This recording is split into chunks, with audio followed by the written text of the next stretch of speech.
నమస్తే. ఈరోజు మనతో పాటు ఉన్నారు ఆర్మూరు శాసనసభ్యులు పైడి రాకేష్ రెడ్డి గారు.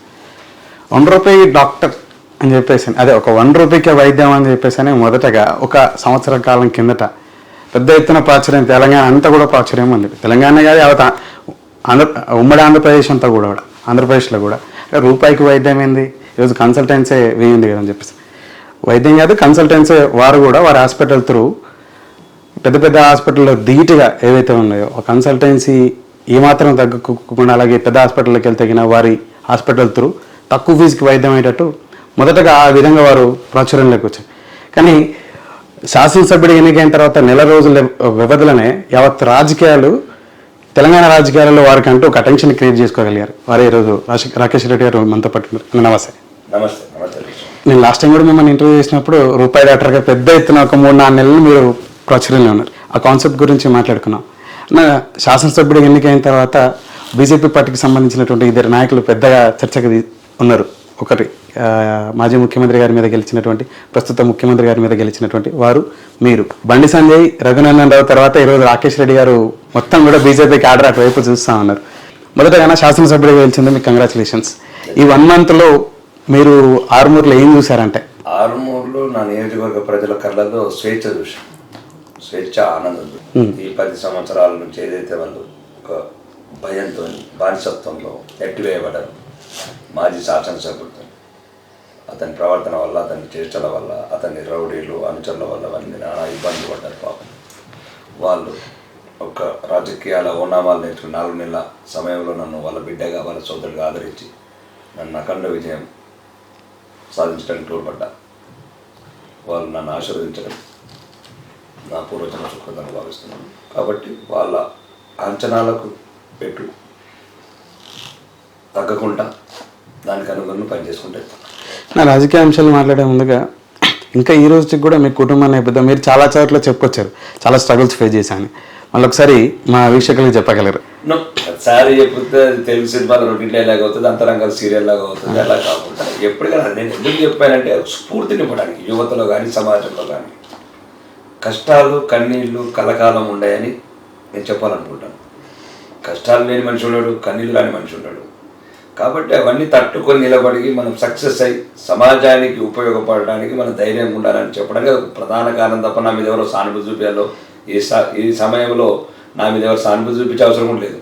నేనున్న ఒక ఉన్నతమైన జీవితం, విలాసవంతమైన జీవితం చెప్తున్నాను, అన్ని ఛానల్లో చెప్తున్నాను కదా, విల్లాలు కానీ, కార్లు కానీ, మై లివింగ్ స్టైల్ కానీ, ఇవన్నీ నేను ఒక మంచి సక్సెస్ఫుల్ బిజినెస్ మ్యాన్. కానీ గతంలో చెప్తే కూడా ఇప్పుడున్న యువత నిర్వీర్యమై నిరాశ నచ్చడం ఉన్నది. కాబట్టి నన్ను చూసాక కొద్దిమంది స్ఫూర్తి పొంది వాళ్ళు కూడా రాకేష్ అన్నలాగా అభివృద్ధి అయింది, నాలాగా ఎమ్మెల్యేలు అయి ఈ పేద ప్రజలకు ఉపయోగపడి నాకు. మీ నియోజకవర్గం, మీరు ఈరోజు ఒక నియోజకవర్గానికి నాయకుడు. నియోజకవర్గ ప్రజలే కాకుండా రాష్ట్ర ప్రజలు కూడా మీరు మాట్లాడేటువంటి ప్రతి అంశాన్ని చాలా క్లుప్తంగా అబ్జర్వ్ చేస్తూ ఉన్నారు.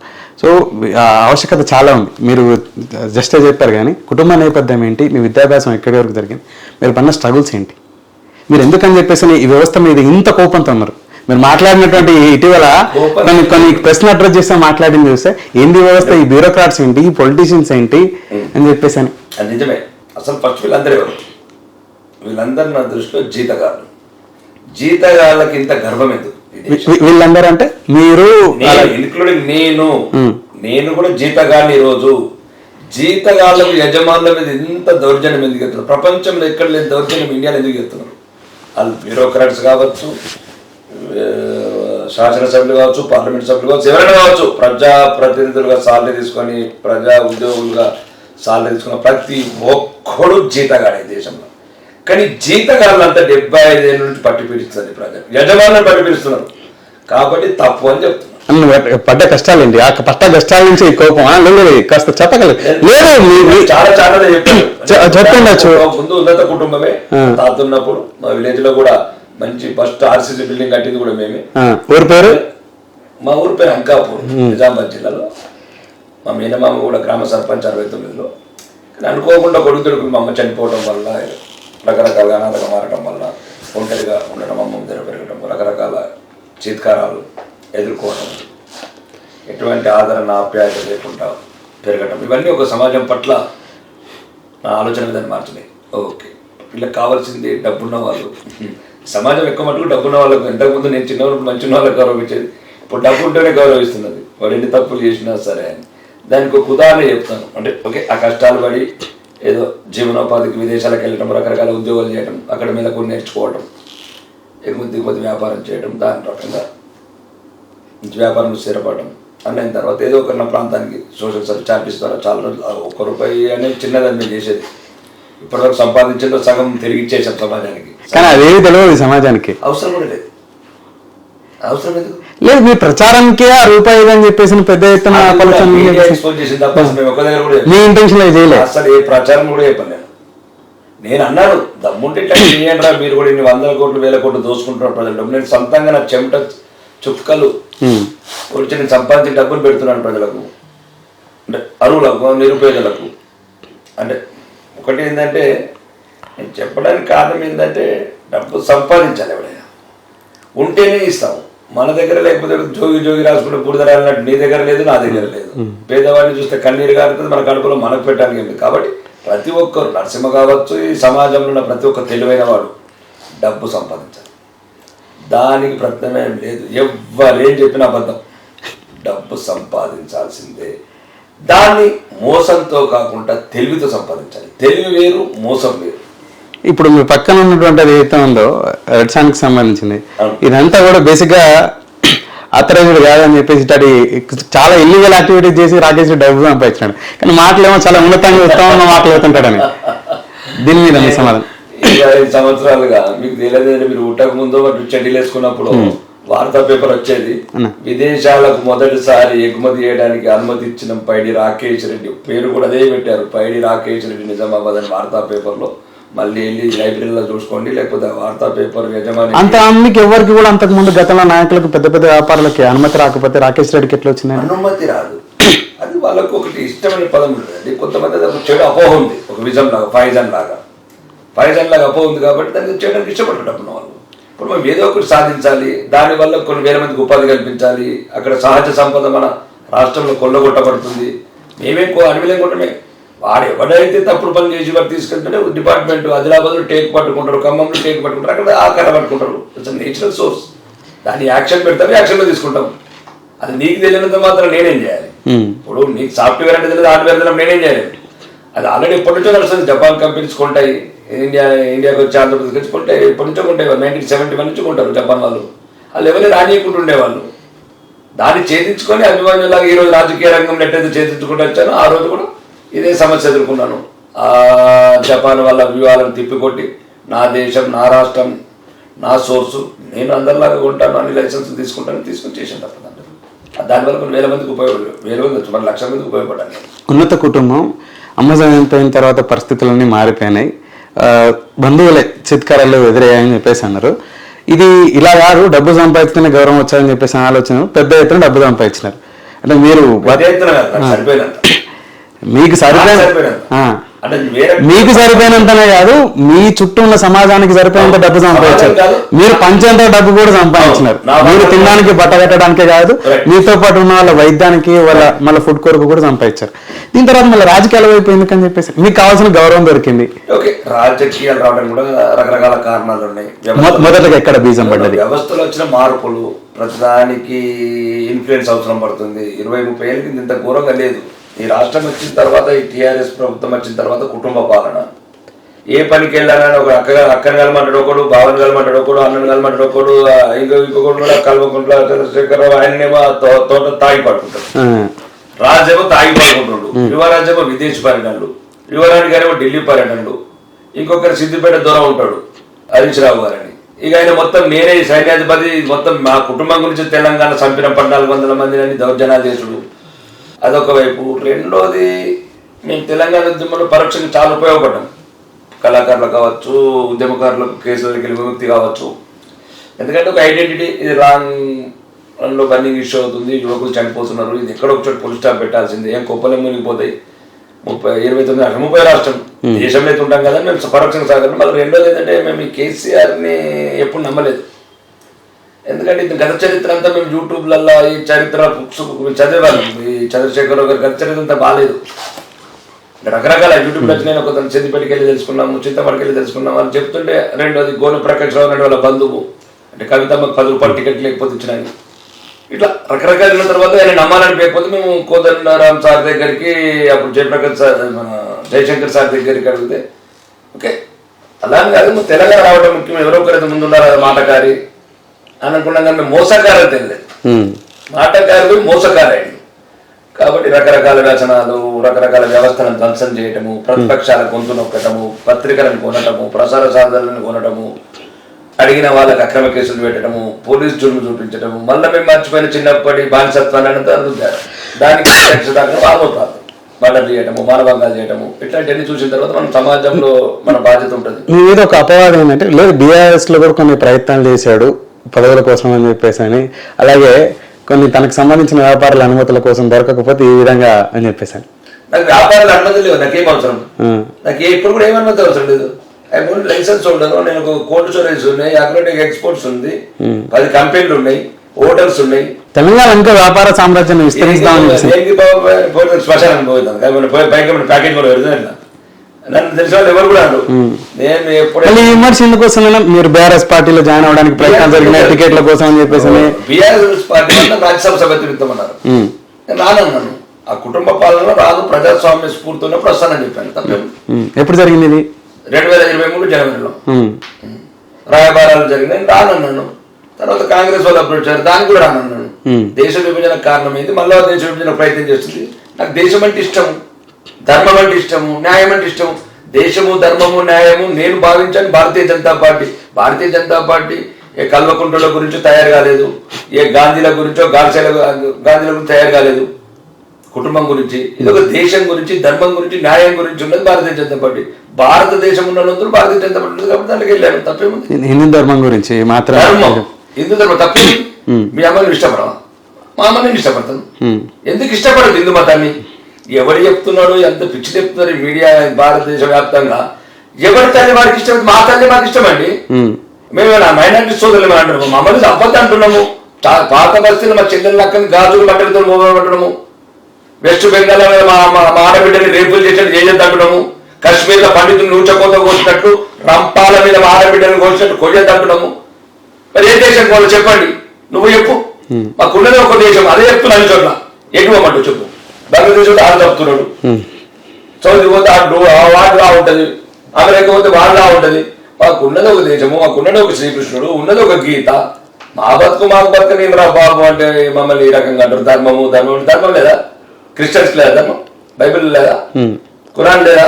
మరి మాకు గీత ఉన్నది. నేనమ్మా మా దేశంలో మేము కూడా కాంగ్రెస్లాగా బతకల్లా. మా పాత బస్సులో పోతే కూడా మేము భయపడాలా? మా హైదరాబాద్ మేము భయపడాలా? ఎంఐఎంకి భయపడాలా మేము? మరి ఇంకెక్కడ మరి ఇప్పుడు 10 సంవత్సరాల నుంచి అధికారంలో మీరే ఉన్నారు కదా కేంద్రంలో.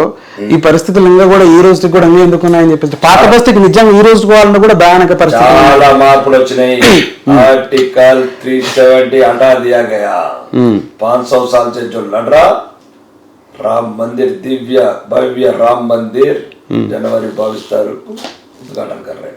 మేము చెయ్యాలనుకున్నాయి చెయ్యలేనిది కాంగ్రెస్ పార్టీ. మా ధర్మాన్ని, మా దేశాన్ని సర్వనాశనం చేసిన కాంగ్రెస్ పార్టీ ఈరోజు ఎట్లా తల్లడిలో చేసిన పాపాల కంటే అట్లా ఉండదు. కాబట్టి మేము ఉన్నాం కాబట్టి అవన్నీ వచ్చినాయి. ఎల్లు రామందిరం, వెళ్ళు అయోధ్యకు, ఎల్లు ఎందుకు కావా, ఎల్లు మక్కకి ఎట్లా వెళ్తున్నారు వాళ్ళు, జెరూసలంకి ఎట్లా వెళ్తున్నారు. పక్క రాష్ట్రము వైఎస్ జగన్మోహన్ రెడ్డి ఒక మతం నుండి బ్రహ్మోత్సవాలు తలంబరాలు మొత్తడు, ముట్టేది బైబిల్, మొక్కేది దేవుని.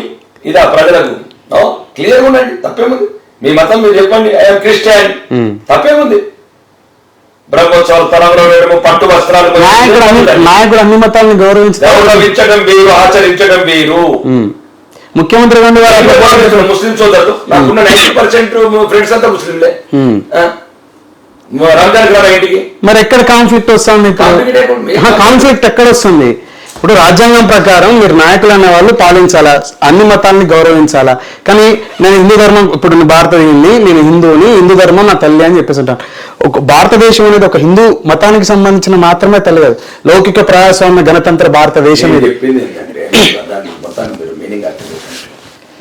మా మతం ప్రమాదంలో పడుతుంది, మా ధర్మం. హిందువులని చెప్పుకోవడానికి భయపడుతున్నారు, సిగ్గుపడుతున్నారు. పడకూడదు. నా దేశంలో నా జాతి హింసలు పడుతుంది.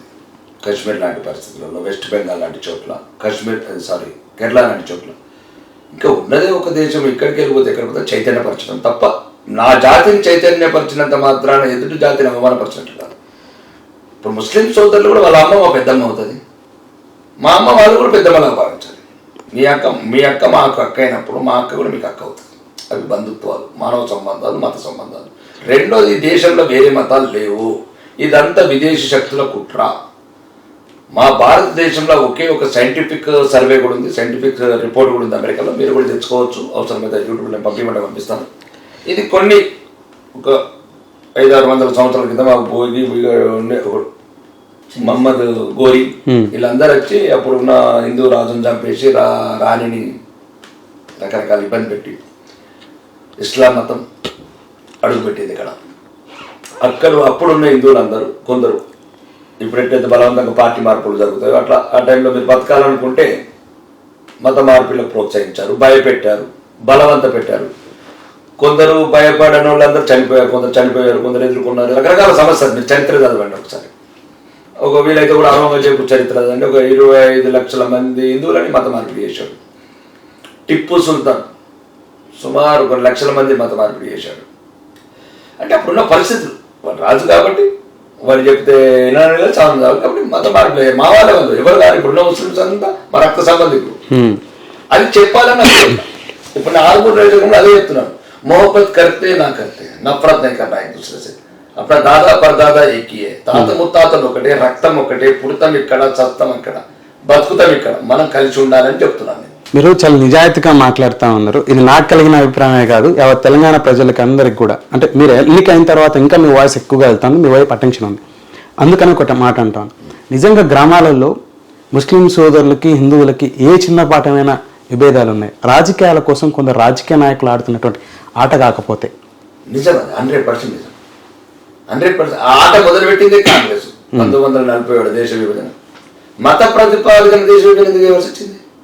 ఇప్పుడు ఈరోజు నిన్నగా మొన్న ఒకటి మొదలు పెట్టాడు.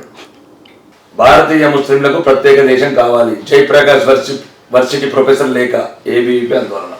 భారతీయ ముస్లింలకు ప్రత్యేక దేశం కావాలి, అది కూడా పాకిస్తాన్, బంగ్లాదేశ్లో వెంబడి ఏర్పాటు చేయాలని డిమాండ్ చేస్తూ బీహార్లోని చాప్రాలో ఉన్న జయప్రకాష్ యూనివర్సిటీ అసిస్టెంట్ ప్రొఫెసర్ కర్షీ దాలాం అలియాస్ లాల్ బాబు పాకిస్తాన్, బంగ్లాదేశ్ ప్రభుత్వాలకు రాసిన లేక తీవ్ర వివాదానికి దారితీసింది. మొత్తం దాదాపు కంటెంట్ అయిపోతుంది కాబట్టి. ఒకప్పుడైతే 1940లో కలిసిన హిందూ ముస్లిం సోదరులు అంటున్నారు, ఇప్పటి కూడా అంటున్నాడు, మేము మొత్తానికి అఖండ భారత్ అనేది అదే. బంగ్లాదేశ్, పాకిస్తాను, ఆఫ్ఘనిస్తాను, హిందుస్థాన్ 4 ఒకటే దేశం. అది అశోకుడు వెళ్ళిన దేశం, మౌర్య సామ్రాజ్యం. ఇప్పుడు కూడా మేము మళ్ళా కలిసిపోవాలనేదే భారతీయ జనతా పార్టీ ఉద్దేశం. అఖండ భారత ఉద్దేశం అదే. అప్పుడు చాణక్యుడు పాకిస్తాన్, బంగ్లాదేశ్ ని కలుపుతారంటారు. మా సోదరులు ఎవరు ఏముంటే తప్పేమో, దేశభావం తగ్గించాలా. ఈ కాంగ్రెస్ పార్టీని అవుతుంది అట్లా కాకి. ఇప్పుడు ఇక్కడ భారతదేశంలో ఈ 10 ఏళ్ళు ఏమైనా తగ్గించారా మరి? ఈ 10 సంవత్సరాలు బాంబు బ్లాస్టింగ్ ఎందుకు అవుతున్నాం? ఉగ్రవాదాలు ఎందుకు తగ్గిపోయారు? లేదు బాంబు బ్లాస్టింగ్, లేదు రైళ్ల బాంబులు ఎందుకు జరుగుతున్నావు? గోదర సంఘటనలు ఎందుకు జరుగుతారు? తాజ్ మహల్ హోటల్ ఎందుకు విస్ఫోటన చెందలు? ఎందుకు చెందలు? అది నరేంద్ర మోడీ గారి నాయకత్వము, భారతీయ జనతా పార్టీ పరిపాలన అంటే అట్లుంటది. 2G స్కాములు, ఆ స్కాములు, ఈ స్కాములు, రోజుకొక స్కాములు చేసి దేశం నప్పుల పాలు చేసిన పార్టీ కాంగ్రెస్ పార్టీ. దేశ విభజన చేసిన పార్టీ కాంగ్రెస్ పార్టీ. దేశాన్ని మళ్ళీ ముక్కలుగా చేయాలనుకుంటున్న పార్టీ కాంగ్రెస్. ఇప్పుడు తెలంగాణ రాష్ట్రం 29 నుంచి 30 అయితే మేలే కదా అని చెప్పేసి ఆ రోజు వివాదాలు అంటే కూడా అట్లా పక్కకు వాళ్ళని పంపించడానికి మళ్ళీ మీరే తప్పు పడతారు.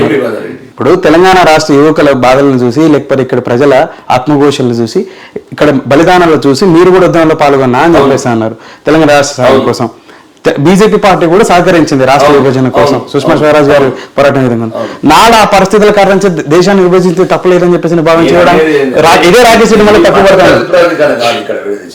అభివృద్ధి, నీళ్లు, నిధులు, నియామకాలు.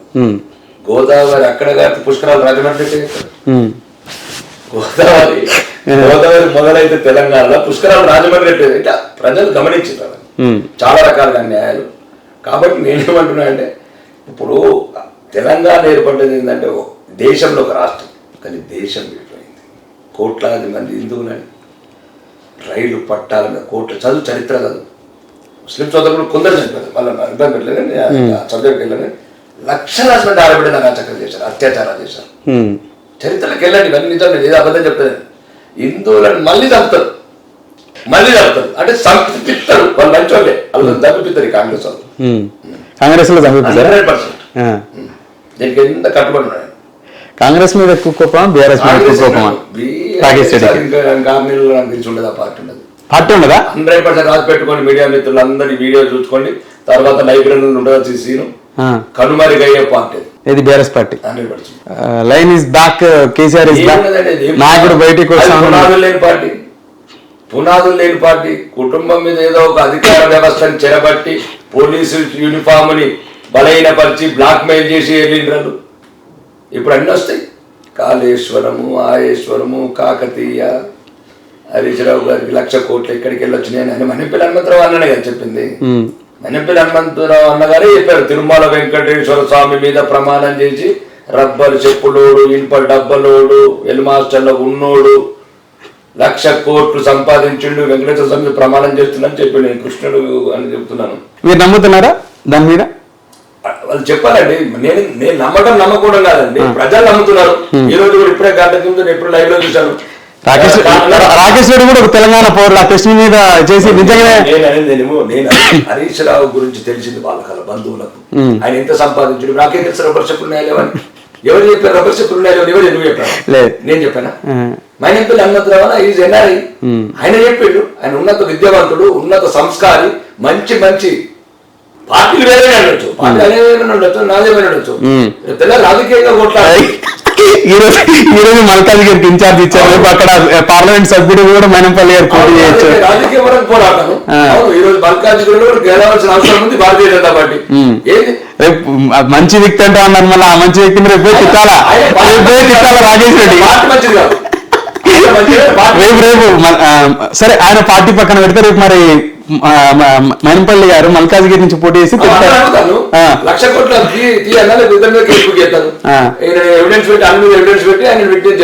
అన్న కూడా అంటాడు. అప్పుడు మీ మైనంపల్లి హనుమంతరావు ఏమంటాడు అంటే, సెంట్రల్ లో ఉన్నది మీ పార్టీ మరి, కానీ సిబిఐ ఎంక్వైరీ వెంకటేశ్వర స్వామి ప్రమాణం చేసిండు కాబట్టి తిరుమల కొండ మీద ఆ ఎవిడెన్స్ అని తనే చెప్పాలి కదా. ప్రాపర్ చెప్పుకున్నట్టు తను చూసిండు, ఇన్ప డబ్బులు తను చూసిండు, తన ప్రత్యక్ష సాక్షి దానికి 1,00,000 కోట్లు నడిచిన ఒకటండి. నాకు వ్యక్తిగతంగా ఎవరి మీద ద్వేషం లేదు, నేను ఒక రాజకీయ నాయకుడు. రోజు ఇట్లా గుణమే చేసుకుని నిజంగా ఎవరి మీద లేదా? వ్యక్తిగత ద్వేషం జీవన్ రెడ్డి గారి మీద వాడి మీద ఎందుకుంటుంది, వాడి మీద ఎందుకుంటుంది? వాడిని ఒకటే నేను ఉండగా వాడిని తెలంగాణ అసెంబ్లీ గెట్టి దాకని అంతే. రాజకీయ పోరాటం వ్యక్తిగతంగా అవసరం లేదు. నేను ఎవరిని ఈ రోజు కూడా నేను చెప్తున్నాను క్లియర్ గా, నేను భారతీయ జనతా పార్టీ కార్యకర్తను. ధర్మం, న్యాయం, దేశం ఉండాలంటే ఈ ఇంటర్వ్యూ చూస్తున్న వాళ్ళందరూ దయచేసి ఈ వీడియో మీ దగ్గర ఉంచుకోండి. భారతీయ జనతా పార్టీ ఉంటేనే దేశం భద్రత ఉంటుంది. ఈరోజు మత కళలు ఎక్కడ లేవండి. భారతీయ జనతా పార్టీ 21 లక్షల మత కళలు లేవు. ఎందుకు మత కళలు ఉండాలి కదా, మేము ఉన్నప్పుడు ఉండదు. ఇది అందరికి సమానంగా చూస్తారు. ఎవరైతే దేశ విద్రోహులు ఉంటారో వాళ్ళ భర్తలు, దేశ భక్తులు, మా సోదరులు, ముస్లింస్ ఎవరో కాదు, మా సోదరులు, మా రక్తం, అందరం ఒకటే. కాబట్టి అందరం కలిసి ఉంటాం. మళ్ళా మొత్తం పాకిస్తాన్, బంగ్లాదేశ్, ఆఫ్ఘనిస్తాన్ ఒకటి చేసుకుంటాం. అందరం అన్నదమ్ముల్లా బతుకుతాం. 2014 తర్వాత రాష్ట్రం విభజించిన తర్వాత రాష్ట్ర పరిస్థితి, అప్పుల పరిస్థితి, దోపిడీ గురించి ఏం చెప్తారు రాకేష్? దోపిడీ చేసిన 6,71 కోట్లు ఒక శ్వేతపత్రం. మాజీ ముఖ్యమంత్రి తుగ్లక్, ఎటువంటి అవగాహన లేదు, రాజకీయ అనుభవం లేదు, ప్రజల మీద ప్రేమ లేదు, సెంటిమెంట్స్ రెచ్చగొట్టి ప్రజలను అమాయకులు చేసి ఈరోజు అప్పుల పాలు చేసిండు. ఈ అప్పులు ఎవరికి ఇచ్చాడండి? ఎవరికి ఇచ్చాడు? మేఘా కృష్ణారెడ్డికి. కూలిపోయే కాళేశ్వరం కట్టి, కాళేశ్వరం నీళ్ళు ఎడిపోతాయి. అలా సిద్దిపేట ఒకటే జిల్లా, ఉమ్మడి మెదక్ జిల్లా, ఇంకా 32 జిల్లాలు ఏం కాదు. అలా 3 రిజర్వాయర్లు కట్టుకొని 1,00,000 కోట్లు పెట్టుకుంటావు, సగం కూలిపోయింది.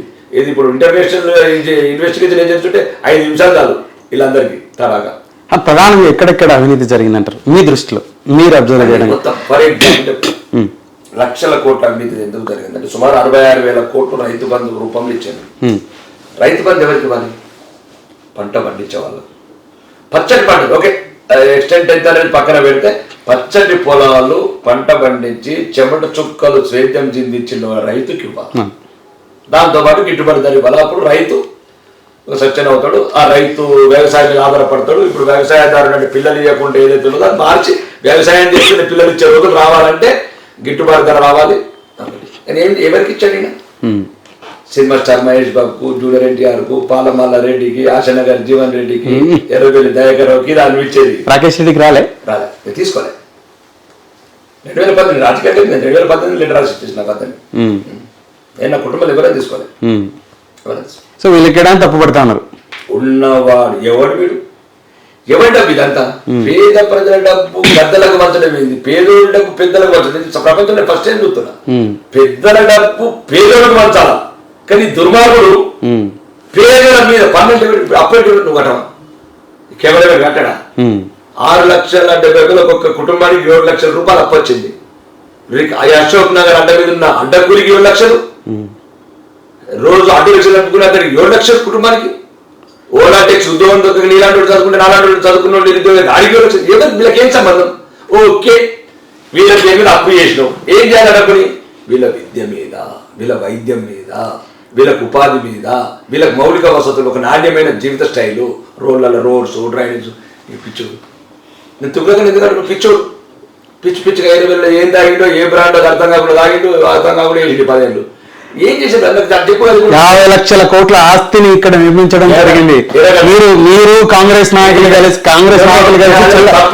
ఆరోపణ చేస్తామన్నారని చెప్పేసి కేటీఆర్ నేను కూర్చుంటాము 100 గంటలు ఆర్గ్యుమెంట్ చేస్తా. 100 గంటలు వీళ్ళందరూ కొత్త కలెక్టర్ ఎర్రగడ్డ పంపారు వీళ్ళందరూ. ఎందుకంటే ఒక ప్రాంతంలో ఒక ఎకరం ఉంటుందండి. ఈ ఎకరాన్ని ఇంతకుముందు ముఖ్యమంత్రి ఉన్నప్పుడు అన్నాడు మాజీ ముఖ్యమంత్రి, 80,000 జరిగింది, 8 లక్షలు అక్కడ ఏదైనా బంగారు గారులు వచ్చినాయా లేకపోతే కేజీఎఫ్ దగ్గర నిధులు వచ్చినాయా? పిచ్చోళ్ళు లాగా పెంచుకున్నారు అంతే. ఆ ప్రాజెక్ట్ వస్తుంది, ఈ ప్రాజెక్ట్ వస్తుంది, అదే 10,000 అన్నారు, అదే 20,000 అన్నారు, అదే 30,000, అదే 50,000.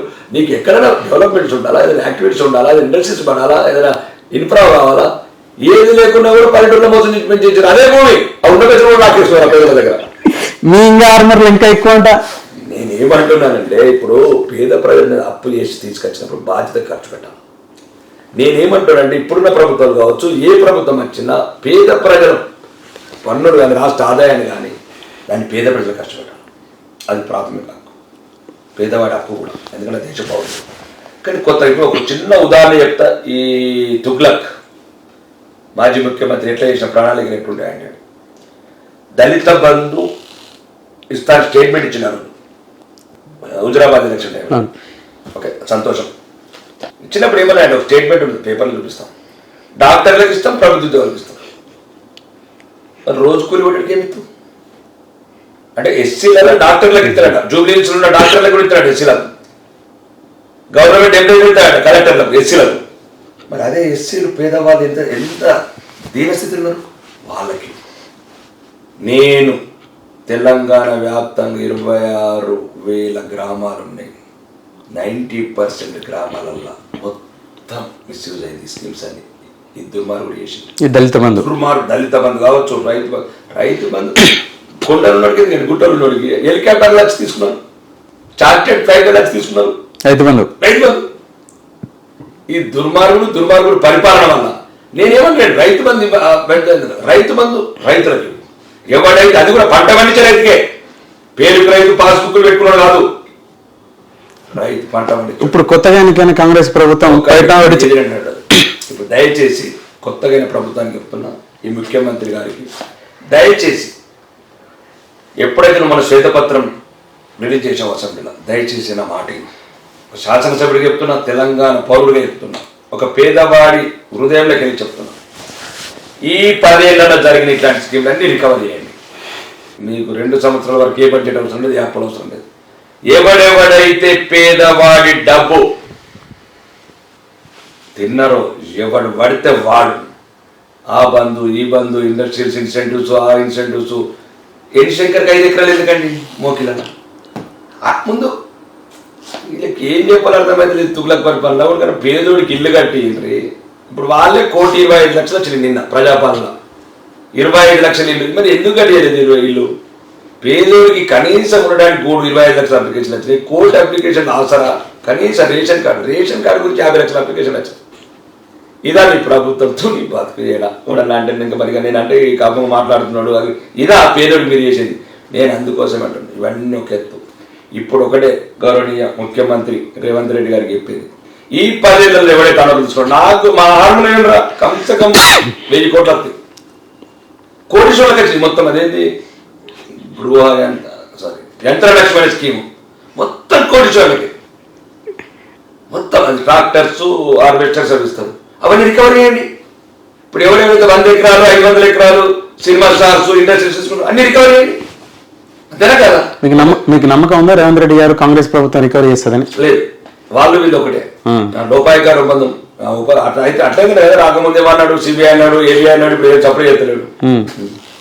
గతంలో అంటే బీఆర్ఎస్ కాంగ్రెస్ ఒకటే. అందు గురించి వచ్చిన నెల నుంచి కూడా అన్ని ఏదో టెక్నికల్ రిజల్ట్స్ చెప్పుకుంటూ ఆపుతున్నాడు.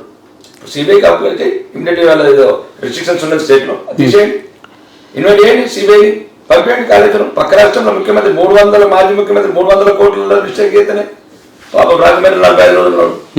మరి ఇప్పుడు లక్షల కోట్లు అభివృద్ధి జరిగింది. దీనికి నేనేమంటున్నా, ఫస్ట్ రికవరీ చేయండి, ఇది ఒక పాయింట్. రెండోది, తెలంగాణకు ఎవరికన్నా మొదటి హక్కు ఉన్నదండి తెలంగాణ మీద, నిరుద్యోగులు. ఎప్పుడు చావలేదు, పారిశ్రామికవేత్తలు చావలేదు, ఇంకా రాజకీయ నాయకులు చావలేదు, ఆ బిడ్డలు చచ్చారు స్టూడెంట్స్. ఏమని? ఉద్యోగాలు వస్తాయి. కాబట్టి కాంగ్రెస్ గవర్నమెంట్ కానీ ముఖ్యమంత్రి అని చెప్పే రిక్వెస్ట్, దయచేసి మీరు 6 గ్యారంటీలు 60 గ్యారంటీలు పక్కన పెట్టండి, చేయండి. మీరు 60 చేస్తారు, 600 దానికి ఫస్ట్ ఈ నిరుద్యోగులకు 2,50,000 ఉద్యోగాలు ఇమ్మీడియట్లీ యుద్ధ ప్రతిపాదకన భర్తీ అయ్యి, షుగర్ వచ్చినోడికి, బీపీ వచ్చినోడికి, 60 ఏళ్ళకి ఎక్స్టెన్షన్ చేసుకుంటా. నేను రాను బాబా, నాకు ఒక 100 మంది విధులు చెప్తారు, సార్ దగ్గర దండం పెడతాను సార్, మీరు అసెంబ్లీలో మాట్లాడండి, మాకు మళ్ళీ 52 చేసినట్టు, ఇంతకుముందు ఆంధ్రలో చేసినట్లు. ఈ ముసలి తెలంగాణను తీసేయండి, యువ తెలంగాణను తీసుకురండి.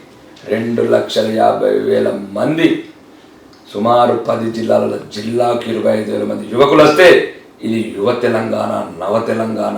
వాళ్ళ ఆలోచనలు ఆవేశంతో తెలంగాణ రాష్ట్రాన్ని మనం భారతదేశంలో నెంబర్ 1 చేయొచ్చు. దయచేసి యువకులకు ఉద్యోగాలు ఇవ్వండి, నిరుపేదలకు ముందు ఇల్లు కట్టిపోయండి, అది నా కోరిక. ఆర్మూర్ నియోజకవర్గంలోని యువత కోసం రాకేష్ రెడ్డి గారికి ఎటువంటి ప్రణాళిక తీసుకోబోతున్నారు, అలాగే యావత్ తెలంగాణ యువత కోసం రేపు అసెంబ్లీలో ఎట్లా కొట్లాడాలనుకుంటున్నారు? ఇవే సమస్యలు: ఉద్యోగాలు, విద్యా, వైద్యం, నాణ్యమైన విద్య, నాణ్యమైన వైద్యము, ఉపాధి.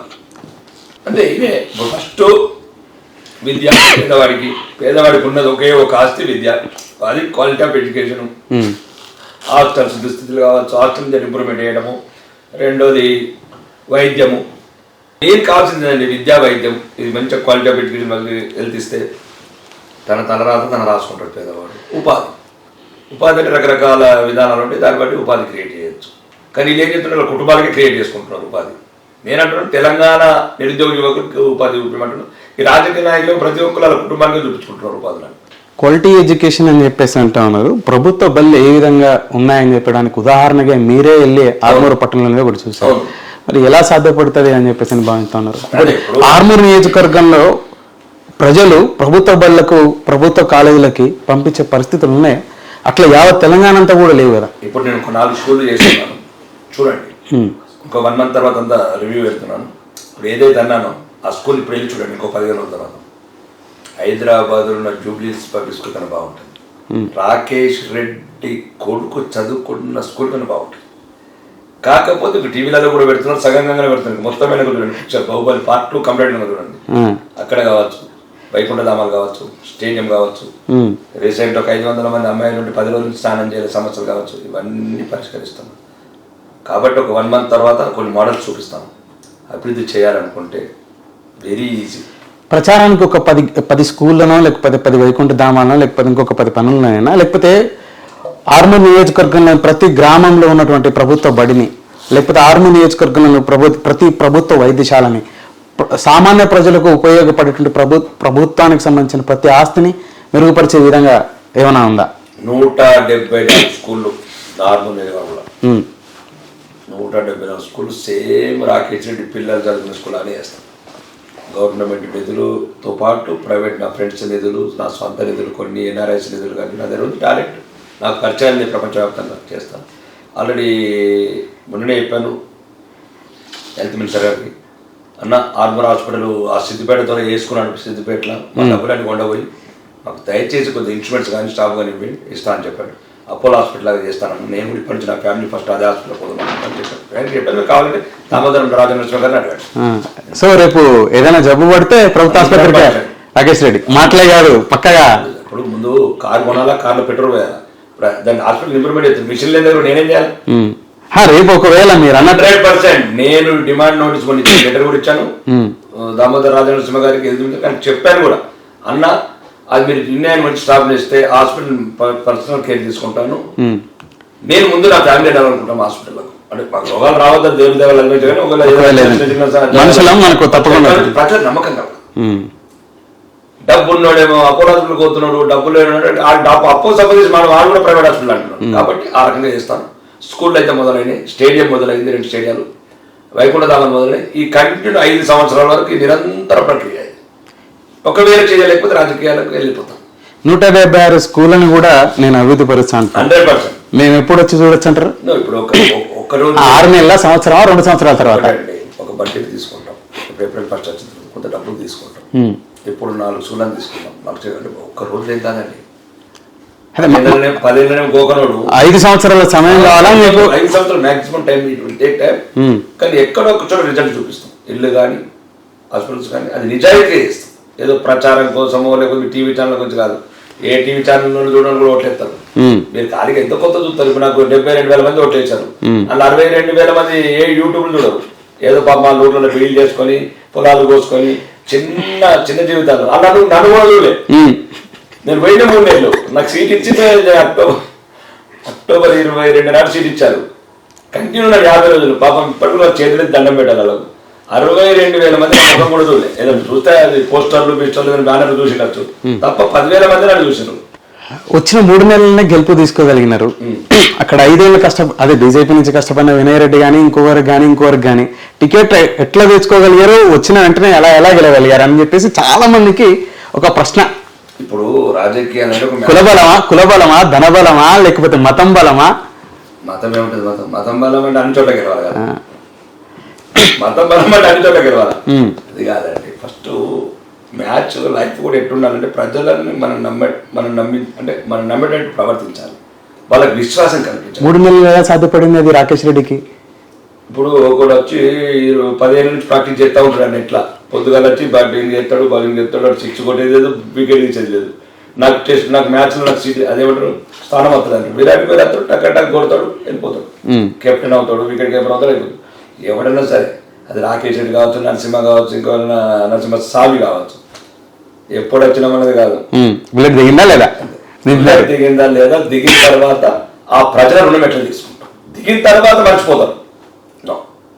దిగిన తర్వాత మీరు ఏది భావిస్తున్నారు? మీరు గెలవడానికి ప్రధాన కారణం ఏదని భావిస్తున్నారు? నేను గెలవడానికి ప్రధాన కారణం నరేంద్ర మోడీ గారు, ప్రధానమంత్రి నరేంద్ర మోడీ గారు, బీజేపీ పార్టీ, నా మిత్రుడు ధర్మపురి అరవింద్ గారి సహకారం, ప్రజల నమ్మకం, 87 గ్రామాల ప్రజల నమ్మకం, ఇంకా అందరూ స్నేహితులు, కుటుంబ సభ్యులు అందరూ అవర్నిషలు కష్టపడ్డారు, 24 గంటలు కష్టపడ్డారు, రాత్రి మొదలు కష్టపడ్డారు. అందరి కష్టానికే ఈ ఫలితం నా విజయం అనేది భావించద్దరి. మిమ్మల్ని నొప్పించే క్వశ్చన్ కాస్త ధర్మపురి అరవింద్ అని చెప్పేసి అన్నారు. బాగా మీకు బంధుత్వాలు కూడా ఉన్నాయని చెప్పేసి అని వాళ్ళు ఆర్మూర్ నియోజకవర్గంలో మీ బంధువులు ఉన్నాయి. నేను ఇందాక అన్నా కదా కులబలం ధనబలం బాగా పనిచేసిందని. ప్రతి మనిషికి, ప్రతి కులవస్తుడికి, ప్రతి మనిషికి బంధుత్వం ఉంటుంది. ప్రతి దేశంలో, ప్రతి మతంలో అడవిలో కూడా బంధుత్వం ఉంటుంది. నేను పుట్టిన అక్కడ బంధుత్వం పెట్టుండదు. నేను పుట్టిన అక్కడ, నేను చదువుకున్నది అక్కడ, నాకు స్నేహితులు ఎందుకుంటారు? నేను ఇండస్ట్రీస్ పెట్టాను, నా ఇండస్ట్రీస్ ఎందుకుంటారు? నేను సోషల్ చారిటీస్ వర్క్ చేస్తున్నాను, ఎందుకుంటారు పరిచయాలు? కులబలం ధనబలం ప్రధాన పాత్ర పోషించలేదు. మీరు ఆర్బర్ అడగండి, నేను నోట్లకి కులం అనేది కూడా రాదు. ధనవంతులు కూడా రావద్దంటారు నా ఇంటికి. ధనవంతులు, డబ్బున్న వాళ్ళు దయచేసి మీకు అన్ని వ్యవస్థలు మీకు అనుకూలంగా ఉంటాయి కాబట్టి మీరు ఎట్లా బతకగలుగుతారు. ఓన్లీ బలహీనులు, బక్క చిక్కిన వాళ్ళు, పేదవాళ్ళు రావాలంటే బహిరంగంగా అధికారులను అడిగినదే చెప్తారు, మీడియా మిత్రులు అదే చెప్తారు. ఆర్మూర్లో ఒక కొత్త చరిత్ర సృష్టించాలనుకుంటున్నాను. ఎలక్షన్ సమయంలో మీరు ఒక 100 రోజులు గ్రౌండ్ లోనే ఉన్నాను చెప్పేసి ప్రధానంగా మీరు చూసినటువంటి సమస్యలు ఏంటి? ఆర్మూర్ నియోజకవర్గాన్ని పట్టుబడి నేను పెద్ద జోక్ ఏంటంటే నేను చూసిన నిన్న గవర్నమెంట్ రీడ్ చేసింది. నేను గవర్నమెంట్ 1,25,00,000 ఏది చేసిందో నేను అందరికీ అదే చెప్పిన. ప్రధానంగా నేను 87 పనులకు గమనించిందే ఈరోజు తెలంగాణ కాంగ్రెస్ ప్రభుత్వం కూడా నేను అదేదో పేపర్లో రిలీజ్ చేసింది అప్లికేషన్లు ఎంత ఏ సమస్యల మీద వచ్చినాయని. అది నేను చెప్పింది 100% కరెక్ట్. ఫస్ట్ పేదవాళ్ళు ఇల్లు కోరుకుంటున్నారు, సెకండ్ పెన్షన్ కోరుకుంటున్నారు, మూడోది రేషన్ కార్డు కోరుకుంటున్నారు.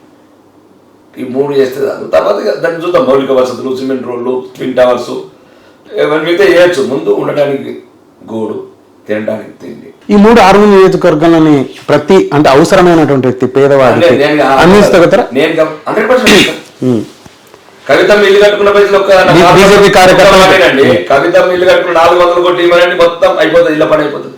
మాకు కావాల్సిన 8,000 ఇల్లు, 8,000 ఇల్లు ఇంటూ 5 400 కోట్లు, చాలా 400 కోట్లు, 400 కోట్లు అండి. ఎంత అంతేనా?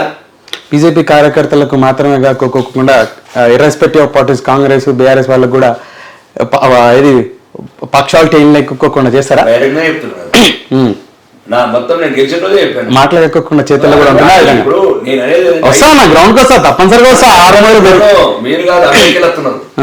అమెరికాలో కూడా మనకు రిపోర్టర్ వచ్చాడు, ఇంత పవర్ఫుల్ ఎట్లా మాట్లాడుతుంది. నేను చెప్పాను, ఒకటే చెప్పాను, పార్టీలు 5 ఏళ్ల తర్వాతనే, అప్పటి వరకు నేను 87 ప్రజల ప్రతినిధిని, వాళ్ళ జీతగాన్ని. పార్టీలు లేవు, పార్టీలు ఉండేవి కూడా. పేదవాడికి చక్కగా ఉండదు పార్టీలు. అందరికీ ఏం చెప్తారంటే, రండి మీరు కావాలంటే అడగండి, కాంగ్రెస్ వాళ్ళని అడగండి, బీఎస్పీ వాళ్ళని అడగండి, ముస్లిమ్స్ కూడా అడగండి, క్రిస్టియన్స్ కూడా అడగండి, అందరు క్లియర్ చెప్తాను. మతాలు, మానవత్వం ఒకటే మన బంధం, మతాలు ఇంటి వరకే. కాబట్టి దయచేసి ఇప్పుడు ఈ ఛానల్ ద్వారా కూడా చెప్తున్నా, ప్రతి ఒక్కరు నియోజకవర్గం తెలంగాణ వ్యాప్తంగా కూడా నా గొంతు ఏదైనా మీకు అవసరం పడుతుంది, నా ఫోన్ ఏదైనా అవసరం పడుతుంది అంటే కూడా నేను సాయం చేస్తాను. యాజ్ ప్రజాప్రతినిధి కొద్దిగా అంత ఇంత గుర్తుపడతారు కాబట్టి మీకు ఎక్కడ ఇప్పుడు కూడా వస్తున్నారు, వరంగల్కి వెళ్ళి వస్తున్నారు, జగిత్యాలకి వెళ్ళి వస్తున్నారు, బయటకి వెళ్ళి వస్తున్నారు, అందరికీ చాంతనైతే సాయం చేస్తున్నాం. సాయం అంటే ఇది డబ్బుగా ఫోన్ అన్న నరసింహ ఇబ్బంది పెడుతున్నాడు, బ్లాక్ మెయిల్ చేస్తున్నాడు, మీడియా కాబట్టి అందరికీ 5 సంవత్సరాల వరకు ప్రతి ఒక్క ప్రజలకు, నా నియోజకవర్గ అందరికీ మీకు నా చాంతనంత రూల్స్ ప్రకారం పేదవాడికి ముందు ప్రయారిటీ, తర్వాత మిగతా వాళ్ళ. మన కెమెరాల సాక్షిగా చెప్తా ఉన్నాడు, ఒక ఆర్మూర్ నియోజకవర్గానికి సంబంధించిన ప్రజలే కాదు, యావత్ తెలంగాణకు సంబంధించినటువంటి ఏ పౌరుడైనా, తెలంగాణ కాదు బయట ఎక్కడి నుంచి పౌరుడైనా నా దృష్టికి తీసుకొస్తే ఆ సమస్య పరిష్కారం కోసం నా వంతు కృషి చేస్తా. అందులో నిజాయితీ ఉంటాయి, మీ సైడ్ ఒకవేళ సత్యం ఉంటాయి, కానీ సమస్య మీరు బాధితులుగా ఉంటే నా ప్రయత్నం అయితే చేస్తాను అని చెప్పేసి. అది కులంలే, మతంలే, నా ప్రాంతంలే, నా కలము, నా గలము. ఈ 5 సంవత్సరాల వరకు బాధితులందరూ వాడుకోండి. నో కాస్ట్, నో కాస్ట్ ఏంది, అన్నం పెట్టి పంపిస్తుంది కదా, ఉల్టా పంచాయతీలు కూడా. ఎన్నిక కావడమే ఆలస్యం. రేవంత్ రెడ్డి గారు అయితే పెద్ద ఎత్తున చెప్పుకోవడం జరిగింది, కేసీఆర్ కుటుంబాన్ని లోపలేచ్చా, అవినీతి తీర్చా, జెడ్ వైక్స్ అని చెప్పేసి. ఇంకా చాలా మంది నాయకులు కూడా మొత్తం 119 నియోజకవర్గాలు అంటే ఇలా దాదాపు 100 మంది చెప్పారు. ఏదో ఒక 19 మంది మాత్రమే, ఒక 10% పీపుల్ అలా కాకోకుండా ఉన్నారు, ఏదో ఎన్నిక అయ్యారు అట్లా ఫార్మాలిటీగా. రాకేష్ రెడ్డి గారు మాత్రం అదేమి చెప్పలే. ఎన్నికలకు ముందు వచ్చిన తర్వాత మనం దండయాత్ర మొదలెట్టాడు, వచ్చిన వారం లోపలనే జీవన్ రెడ్డి గారి మీద దూకుడుగా ఆర్టీసీ ఇష్యూ, ఇంకా వేరే మైనింగ్ సంబంధించింది. అసలు ఆర్టీసీ ఇష్యూ ఏంటి, మైనింగ్ లో ఎంత ప్రభుత్వ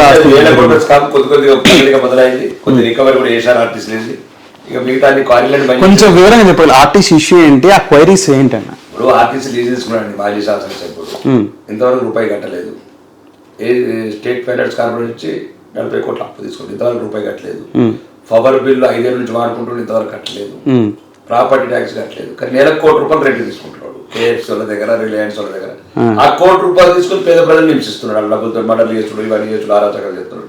అంటే తెలివి చూడు, పేద ప్రజల డబ్బుతో ఆ డబ్బుతో పేద ప్రజలు చంపుతున్నాడు. దాన్ని తప్పు అని చెప్పండి. మాజీ శాసనసభ్యుడికి పద్ధతిగానే చెప్పాను. ఇప్పుడు నేను శాసనసభ్యుడు కాబట్టి కొద్దిగా పద్ధతులు చెప్పారా? అవును, 3 నెలల ముందే చెప్పాను. 3 నెలల్లో నీ అవకాశాలు కట్టు, మంచిగా న్యాయంగా ధర్మంగా వ్యాపారం చేసుకో, రాకుండా యాక్చువల్గా నీ తడాకుండా అని చెప్పి తడాగా చూపిస్తాం. అంతే. క్వారీస్ కావచ్చు, అన్ని అక్రమ క్వారీలు అవన్నీ పై మన జూపల్లి కృష్ణారావు గారు మంత్రి గారు చెప్తే కమిటేషన్ సీజీఎం అన్నాను. రమ్మని పర్సనల్గా కేజీఎఫ్ లాగా తయారు చేశారు, రమ్మని చెప్పాను. ఇంకా చాలా రకాల అక్రమాలు చేశాను. కొద్దిగా గంజాయి, లిక్కర్ అంటే గంజాయి తెలంగాణ ఎక్కడ దొరుకుతుంది, ఎక్కడ హైదరాబాద్ గల్లీ గల్లీ ఉండదు. అదే ఇప్పుడు హైదరాబాద్ అంటే మెట్రోపాలిటన్ సిటీ. వీళ్ళు పల్లెకు రుజువులు అంటే కొంత నచ్చే నుంచి ఒక సగం కంట్రోల్ అయింది. నిన్న కూడా అధికారులను రిక్వెస్ట్ చేయడం జరిగింది. దయచేసి యువత భవిష్యత్తులో బతకాల్సిన యువత ఈ దర్శన దాంట్లోనైతే జీవితాలు వ్యర్థమవుతాయి. కాబట్టి కంట్రోల్ చేస్తున్నారు అధికారులు ఛాయాపత్రులు. 2 పేకట్ ఆపిపించాము. రౌడీలు అయితే సగం మంది మారిపోయినారు, సగం మంది మొన్న వాళ్ళకి అయ్యప్ప మాలు వేసుకున్నారు. మరి ఏదో భయంకు ఇప్పుడు కొంత మారినట్లు కనబడుతున్నారు రౌడీలు. సగం మంది అయితే మారిపోయినారు. ఊరికి 4 ఉన్నారు, గుమ్మలు ఉన్నారు. రౌడీలు లేరు. గాంజాయి తగ్గిపోయింది, పేకట తగ్గిపోయింది. కొన్ని ఉన్నాయి కదా చేస్తూ పోవాలి. ఒక నెల ఏం కాదు కదా. ఇంకా మొత్తం నాకు 59 ఉన్నది, ఇంకొక ఓవర్ అయింది. ఇంకా 59 ఓవర్లు ఉన్నాయి నా దగ్గర. రాకేష్ రెడ్డి గారికి 3 టైం లేదా? నేను ఇది గతంలో కూడా అడిగా. Hospitalise point of view fight చేస్తున్నారు కాబట్టి అని చెప్పేసాను. ఇప్పుడు పెద్ద ఎత్తున జీవన్ రెడ్డి గారి మీద ఇది చేస్తాను, కేసీఆర్ కుటుంబం మాట్లాడుతాను. రేవంత్ రెడ్డి గారిని కూడా ఇప్పుడు మీ నియోజకవర్గానికి సంబంధించిన నియోజకవర్గ నాయకులు కాకుండా రేవంత్ రెడ్డి నువ్వేంటి ఏం చెప్పావు మాట్లాడుతాను. నువ్వు కొడంగల్ ప్రజలకు నాయకుడు, నేను ఆర్మూరు ప్రజలకు, నువ్వు శాసనసభ్యుడు, నేను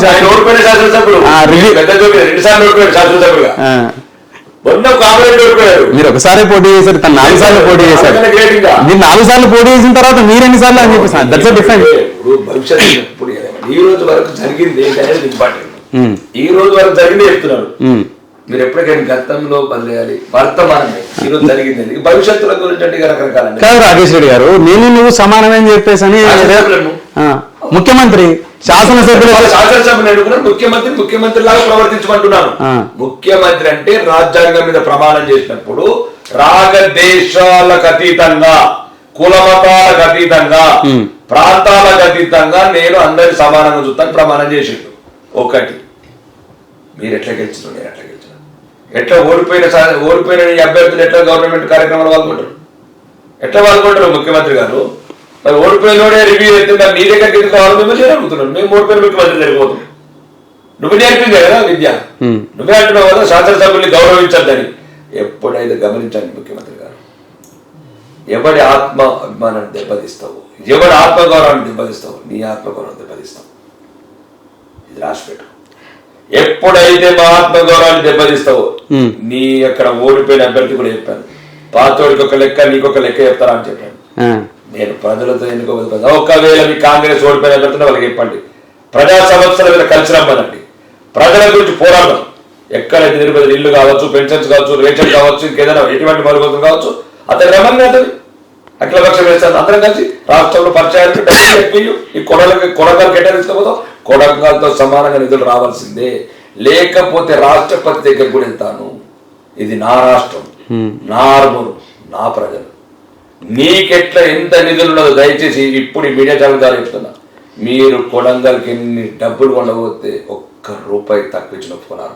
అట్లా ఎలా ఉంటది? నియోజకవర్గ ప్రాతినిధ్యం మేరకు అంటే ఆ ప్రాంతానికి సంబంధించిన నీటి మేరకు నిధుల కేటాయింపు అనేది ఇప్పుడు హైదరాబాద్ లో కొన్ని నియోజకవర్గాలు కొడంగల్ ఆర్మూర్ సేమ్ ఉన్నాయి. డెవలప్మెంట్ పెద్ద ఏం లేదు, అవన్నీ సీక్రెట్ టౌన్స్. అదే అంత ఉండదు, మాది అంత ఉండదు. అదే పెద్ద నేను చెప్తాను, అది ఒక్కొక్కపేట అయిందని చెప్తలేడు. అది కూడా అట్లా ఉండదు, మాది కూడా అట్లా ఉంది. కాబట్టి నీకు ఎంత తీసుకుందా కదా తీసుకు. ఇప్పుడు 3rd క్లాస్ ట్రైన్ జర్నీ చేసాం అనుకోండి, 3rd క్లాస్ టికెట్ తీసుకుని ఇద్దరం 3rd క్లాస్ ఉన్నాం, సేమ్ టికెట్ ఉండాలా? నాకు ఫస్ట్ క్లాస్ టికెట్ తీసుకున్నాం, ఏ రోజు ఫస్ట్ క్లాస్ టికెట్. ఇది నేను అడిగేది ఏంటంటే 2 ప్రాంతాలు, దాంతోపాటు ముఖ్యమంత్రితో పాటు మంత్రులు కూడా చెప్తున్నాను. మీ నియోజకవర్గాలలో ఏం అభివృద్ధి చేసుకుంటారో, ఏ శాఖ ఆ శాఖ నిధులన్నా కావాలి. ఐఎమ్ రాకేష్ రెడ్డి. సో మంత్రుల మీద, ముఖ్యమంత్రి మీద కూడా పోరాటానికి సిద్ధం అయితే పోరాటం తెలియదు హక్కులు, దాంట్లో పోరాటం అదే హక్కులు. ఒకవేళ సాధన హక్కు ఆలోచన తెచ్చుకుంటారా? ఇప్పుడు అప్పు తీసుకొస్తున్నారు RBI నుంచి, అక్కడ నుంచి. ఆ మంత్రులే కట్టుకుంటారా, ఈ ముఖ్యమంత్రి గారే కట్టుకుంటారా? వివక్ష చూపించితే ఆ పోరాటం ఉంటుందంటారు. 100% పెట్టుకో. ఒకవేళ ఆర్మూర్కు నియోజకవర్గానికి ఎటువంటి అన్యాయం జరిగినా అంబేద్కర్ సాక్షిగా చెప్తున్నా, ఆత్మహత్య చేసుకుంటున్నా దీక్ష చేసి. ఇది రాసి పెట్టు. నిధులు వివక్ష చూపించితే 100% మంత్రి అయినా ముఖ్యమంత్రి అయినా పోరాటం రాజ్యాంగం వాళ్ళకి ఎంతున్నదో నాకు ఎంతున్నదో రాజ్యాంగం చెప్పండి కదా. నేను మాట్లాడిన తప్పున్నది అంటే నా పేరు మీద అప్పు తీసుకొచ్చి నువ్వు పెట్టేది, నా ప్రజలను మెర్జీ చేసి తాకట్టు పెట్టి తీసుకొచ్చిన అప్పులు, నా ప్రజలు కట్టిన ట్యాక్స్ తీసుకెళ్తారు మంత్రులు, ముఖ్యమంత్రి. రాకేష్ రెడ్డి రాలిపోతాడా, రాణించగలుగుతాడా అనేది ఒక పెద్ద ప్రశ్న ఈరోజు. ఎందుకంటే రాజకీయ నాయకుడు లాగా ప్రవర్తించట్లే, ఒక కామన్ పీపుల్ ఎమోషన్ క్యారీ చేస్తాడు చూడు, ఆ ఎమోషన్ క్యారీ చేస్తా ఉన్నాడు. ఇతను ఎక్కువ ఉండలేడు, రాలిపోతాడని చెప్పేసి, కలుషితమైన వాతావరణంలో రాలిపోతాడని చెప్పేసి, మరో బండి సంజయ్ అవుతాడు, మరో రఘునందన్ అవుతాడని చెప్పేసి రాలిపోవాలనుకుంటున్నా. బండి సంజయ్ అన్న పేర్లు ఎందుకు పెద్ద పెద్ద వాళ్ళు, కానీ నేను ఏదైనా స్వార్థం గురించి, నేను పేదవాడి గురించి నా ప్రాణం తీసుకోవడానికి సిద్ధంగా ఉంది. రాలిపోవడం ఎందుకు పనికిరాంది. దీనికి ఎందుకు ఇది పనికిరండి ఇదంతా వాళ్ళు కూడా ఇట్లే గలం ఎత్తారు. గలం నేను దయచేసి నేనేమంటున్నాను, నేను నా ప్రజల గురించి గలం ఎత్తున్నాను. నేనేమంటున్నాను, వెళ్తాను రాజ్యాంగ వ్యవస్థలన్నీ వెళ్తాను. మరోసారి శాసనసభ కదా అసలు రాజకీయాలు అంటే మంత్రి ముఖ్యమంత్రి ఇట్లాంటి ఏం లేవు కోరికలు. నొసటి మీద గీతలు వెనుక రాతలు, ఆ రాతలలో ఏముంటే అది ఉంటుంది. యాంకర్ కావాలి యాంకర్ ఉంటుంది, ఎమ్మెల్యే కావాలంటే ఎమ్మెల్యే ఉంటుంది. నేను యాంకర్ కాలేను, ఎమ్మెల్యే కాదు. మీ ఆశీస్సులు ఉంటాయి అవుతా ఇప్పుడు మీరు అన్నది రాసి ఉంటాయి. మీరు యాంకర్ వద్దులేమా, మీరు మాత్రం సూపర్ వారు ఎందుకు స్టార్ట్ అయింది, ఆఫ్ఘనిస్తాన్ లో ఐసిఐసి ఎందుకు డెవలప్ అయింది, పాకిస్తాన్ లో ముస్లింస్ ఎందుకు తప్పుకుంటున్నారు. యాంకర్ పాత్ర వద్దులే, నాయకుడి పాత్ర ఇంకా గొప్పది. నాయకుడి పాత్ర మీరు పోషిస్తారు, మా పాత్ర గొప్ప. కానీ ఇప్పుడు జీవన్ రెడ్డి గారు ఎంత వసూలు చేశారు ఈ నెల కాలంలో? 2 కోట్లు కరెంట్ బిల్, 2 కోట్లు. పాపం 4 కోట్ల విషయం మొత్తం బాగున్నది. పాపం అంటే వాటిని చూస్తే బాధ అనిపిస్తుంది. ఆ డబ్బులన్నీ ఎక్కడ పెట్టుకున్నాడో, స్విట్జర్లాండ్ లో పెట్టుకున్నాడో, ఎక్కడ పెట్టుకున్నాడో తీసుకోవడానికి ఇబ్బంది అవుతుంటుంది. ఇంకా 60 కోట్లు ఏమో రావాలా? 60 కోట్లు రావాలి. ఇంకా ఇప్పుడు 2 కోట్లు వసూలైనాయి. 4 కోట్లు పెట్టి ఇంకొక 60 కోట్లు రావాలి. రప్పించగలుగుతారా? రప్పించకపోతే అది షాపింగ్ మాల్ డిస్మెంటల్ చేసేస్తాం ప్రజలందరూ. అలా ప్రజలు నేను ఏం చెప్పినా ప్రజలు చెప్పింది చెప్తున్నాను. ప్రజలందరూ వస్తున్నా డబ్బులు మనం డిస్మెంటల్ చేద్దాం మళ్ళీ బుల్డోజర్లు పెట్టి యూపీలాగా అంటున్నాం.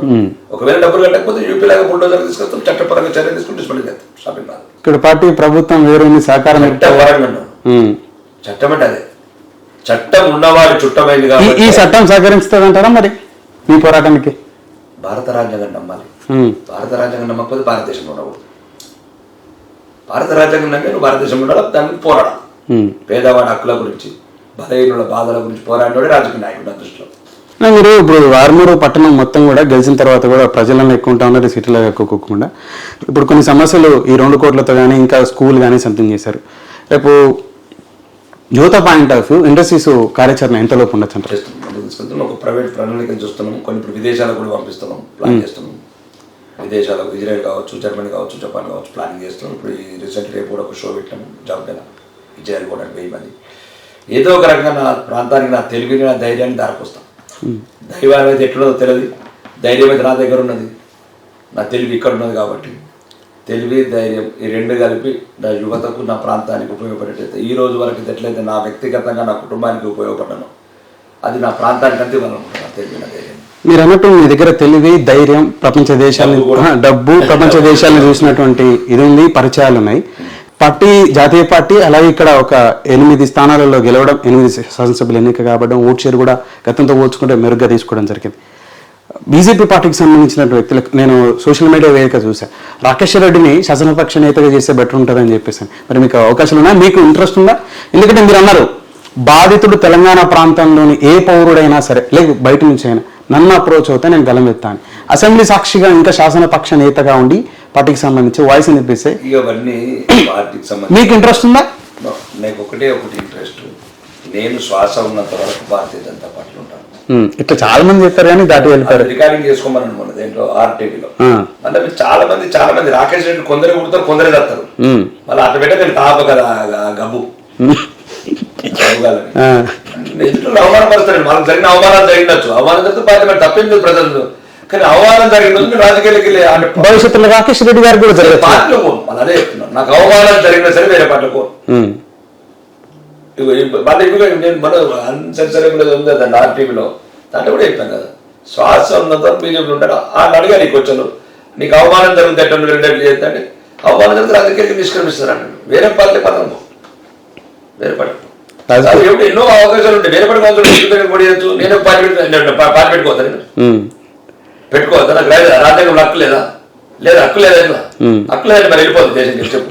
సో ఉంటే ఈ పార్టీలో ఉంటారు, లేకపోతే రాజకీయాలు నిష్క్రమిస్తారు. ఇంకా రాజకీయాలు కావాలంటే పార్టీ పెడతారు, అంతే అంతే.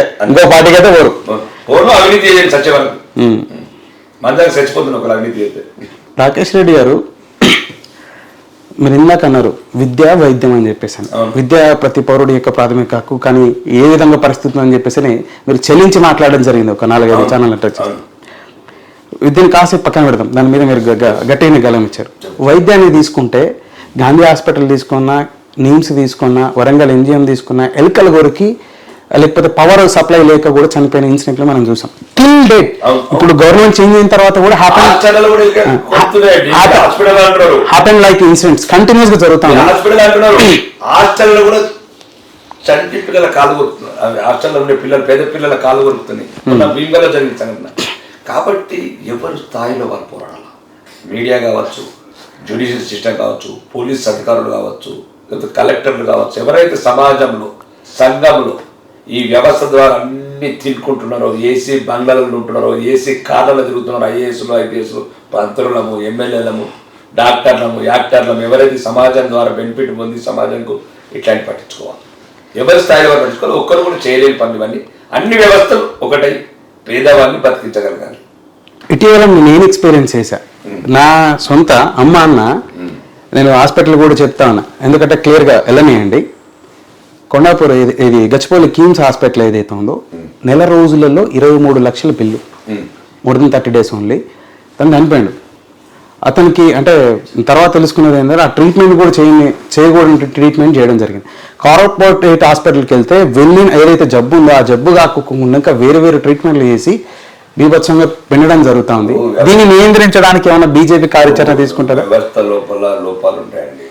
సమాజాన్ని ఒక్కసారి మార్చలేరు, దేవుళ్ళే మార్చలేరు, శాంతి దూతలు మార్చలేదు, బుద్ధుడు మార్చలేదు. కృష్ణ గీత ఆపిందా కురుక్షేత్రాన్ని అన్నట్లు, రామబాణం ఆపిందా రావణ సంహారం అన్నట్లు కొన్ని జరుగుతూ ఉంటే దాన్ని కంట్రోల్ చేస్తూ పోవాలి. వ్యవస్థని ఒక్కడిసారి అంతా మార్చలేదు. ఈ కార్పొరేటర్ల ఏదైతే ఈ దోపిడికి రాకేష్ రెడ్డి గారు కంకణ బుద్ధులు గవర్నమెంట్ హాస్పిటల్స్ ని డెవలప్ చేయాలి అన్నది. అదే మీకు చెప్పింది పాయింట్ అర్థం కాలేదు. గవర్నమెంట్ హాస్పిటల్ డెవలప్మెంట్ చేసినప్పుడు కార్పొరేట్ వ్యవస్థ తగ్గుతుంది. ఆధారపాటు నువ్వు పబ్లిక్ బస్సు ఉన్నదంటే ప్రైవేట్ బస్సు రాదు, ట్యాక్సీ ఎక్కడు. బస్సు టైంకి వచ్చింది, ఖాళీగా ఉంది, నీట్గా ఉంది, సౌకర్యవంతంగా ఛార్జెస్ ఉన్నాయంటే 5 కోట్ల నుంచి వాళ్ళ తరపుకి ఎక్కుతాడు. లేకపోతే 7 సీటర్ ఆటో వచ్చింది, దాంట్లో 10 రూపాయలు బస్ టికెట్, ఇంకా 7 రూపాయలు అంటే 7 సీటర్ ఆటో ఎక్కుతాడు, కొద్ది ఇబ్బంది అయినా. కాబట్టి గవర్నమెంట్ హాస్పిటల్స్ అన్ని నేను అన్నది ఏంటంటే ప్రైమరీ హెల్త్ సెంటర్స్ కానీ గవర్నమెంట్ కానీ ఇంప్రూవ్ చేయాలనేది ఇదే. కొద్దిగా డబ్బు పెడితే అవుతుంది. మంచి మంచి డాక్టర్లు ఉన్నారు, మంచి ఆఫీసర్లు ఉన్నారు. ఇప్పుడు నేను చూస్తున్నాను కదా, నాకు చాలా మంది ఆఫీసర్లు సహకరిస్తున్నారు. గ్రూప్ వన్ ఆఫీసర్ అది చేయిస్తున్నాం. ఇట్లాంటి మేము సినిమాలో చూసినాము, మీలాంటి ఫస్ట్ టైం చూస్తున్నాం. చాలా మంచి టీం తయారు చేసుకుంటాం. ఎట్లా అనిపిస్తుంది? వ్యవస్థని బయట నుంచి చూసారు, ఇప్పుడు వ్యవస్థలోకి వచ్చారు. వ్యవస్థ మీద ఎప్పుడు స్పందిస్తున్నా, వ్యవస్థ మీద అవగాహనతో ఉన్నా. కానీ పవర్ వచ్చింది, ఆ పవర్ని పేద ప్రజలకు ఉపయోగించాలనుకుంటున్నా, అంతే. సహకారం సంపూర్ణంగా దొరుకుతుంది. అంటే ఈ 1 month ఎలా ఉండింది? అధికారులు సహకరిస్తున్నారా? డిపార్ట్మెంట్ కానీ రెవెన్యూ కానీ మార్పు మొదలైంది. అయితే అలా ఇవ్వకుండా కొత్తగా ఏదో రాజకీయ నాయకులు చేసి స్టార్ట్ అనుకున్నారు. అయితే అదే తెలుసుకుంటారు కదా, పుట్టినప్పటి నుంచి ఇట్లున్నా అని చెప్పారు అన్నట్టు. ఇప్పుడు కొత్తగా మారేది అదే చెప్తున్నాడు. 5 ఏళ్ళ దాకా మారుతారని ఆశలు పెట్టుకోకుండా రాత్రి 12 గంటలకు నా చివరి దినం ముగిసిపోయే వరకు నేను మారను. ఎట్లా చూడాలనుకుంటున్నా 5 ఏళ్ల లోపల ఆర్మూర్ని తెలంగాణ మాత్రం నెంబర్ 1 చేస్తాం. అంటే ముఖ్యమంత్రి స్థాయిలో గజ్వేల్ కావచ్చు, గజ్వేల్ బాగా దోసుకుపోయాడు తుగ్లకు. సిద్దిపేట అయితే మరి మొత్తం దోసుకుపోయాడు. అర్థమైనా ఇప్పుడు అదే కొడంగల్ లాగాను, కొడంగల్ కన్నా బాగా చేస్తాను నమ్మకం ఉంది. అంటే మొత్తానికి తెలంగాణలో 119 నెంబర్ 1 చేస్తాను నమ్మకం ఉంది. 99% చేస్తాం. ప్రభుత్వ సహకారం దొరకకపోతే అధికార పార్టీ సొంతం కొనుక్కున్నారు. ఎట్లా ప్రభుత్వం వాళ్ళ సొంత ప్రైవేట్ లిమిటెడ్ కంపెనీ, నా ప్రభుత్వం, నా ప్రజల ప్రభుత్వం. ట్యాక్సులు కడతలేమా ట్యాక్సులు? మరి నా ప్రజలు కడతలేరా? ప్రాపర్టీ ట్యాక్స్ కడతలేరా? పవర్ బిల్ కడతలేరా? ఇన్కమ్ ట్యాక్స్ కడతలేరా? జిఎస్టీ కడతలేరా? అప్పులు తీసుకెళ్తే భాగస్వాములు లేరా? ఏం మాట్లాడుతున్నారంటే ప్రతి ఒక్కళ్ళు రాజకీయం అవగాహన లేదు, రాజ్యాంగం మీద బాధ్యతలు. ఎవరి అవసరము? రాష్ట్ర బడ్జెట్ మాది, మా అందరిది, 119 నియోజకవర్గాల ప్రజలది. ఎవడబ్బ సొమ్ము ఎవరిని మేము ఎందుకు అడగ తినాలా? శాసించి తీసుకుంటాం. అట్లా గతంలో జరగలేకపోయింది కదా, వివక్ష చూపించారు కదా. సిద్దిపేట, సిరిసిల్ల వేదికలు ఉన్నాయి, రాజ్యాంగబద్ధంగా వేదికలు ఉన్నాయి, గవర్నర్ వ్యవస్థ ఉంది, రాష్ట్రపతి వ్యవస్థ ఉంది, పార్లమెంట్ వ్యవస్థ ఉంది. దేశంలో అంతా కలుపుతాము, కుదుపుతాము, చేస్తాము. చివరిగానే ఈ 4 రోజుల పాలన మీద మీ అభిప్రాయం, కాంగ్రెస్ పార్టీ పాలన పైన ఏముంది? 4 రోజుల నుంచి ఏం లేదా? అదో ప్రభుత్వం మీద పాడు వాళ్ళ కొట్లాడుకునే జరుగుతుంది. పంచుకుందామా, ఏ పోటీ పది పోటీ పనులు కూడా డిసైడ్ చేసుకుంటారు ఇప్పటి వరకు. ఎన్ని రోజులైంది ఇంత స్వాతంత్రం ఉన్న పార్టీ ఉన్నారు కదా, ఇంకా 12 మంది మంత్రులు కాలేదు, ఇంకా 10 మంది ఆరుగురు ఇంకా కావాలి, ఆరుగురు కావాలా, మొత్తం ఎవరు శాఖలు ఎవరికి అర్థమవుతలేవు, ఎవరికి దేంట్లో ఏం మిగుతుందో దాంట్లో పంచుకుంటారు. మల్కాజ్గిరి బాధ్యతలను మీకు అప్పచెప్పడం జరిగింది. మల్కాజ్గిరి సికింద్రాబాద్ గతంలో అయితే సికింద్రాబాద్ పార్లమెంట్ గెలవడం జరిగింది. మల్కాజ్గిరి కాంగ్రెస్ సిట్టింగ్ స్థానం, మీకు మరి సిట్టింగ్ స్థానం, రాష్ట్రంలో సిట్టింగ్ స్థానంతో పాటు ఇప్పుడు ప్రభుత్వం ఉంది, ఎట్లా ఫైట్ పడుతుంది అక్కడ? తెలంగాణలో అత్యధిక మెజారిటీ గెలిచే స్థానం మల్కాజ్గిరి. ఎలా చెప్పగలుగుతా ఉన్నారు? అంత ఆత్మవిశ్వాసం ఏంటి, ధైర్యం ఏంటి? అదే రాకేష్ రెడ్డి పోరాటం. రాకేష్ రెడ్డి నిజ జీవితం.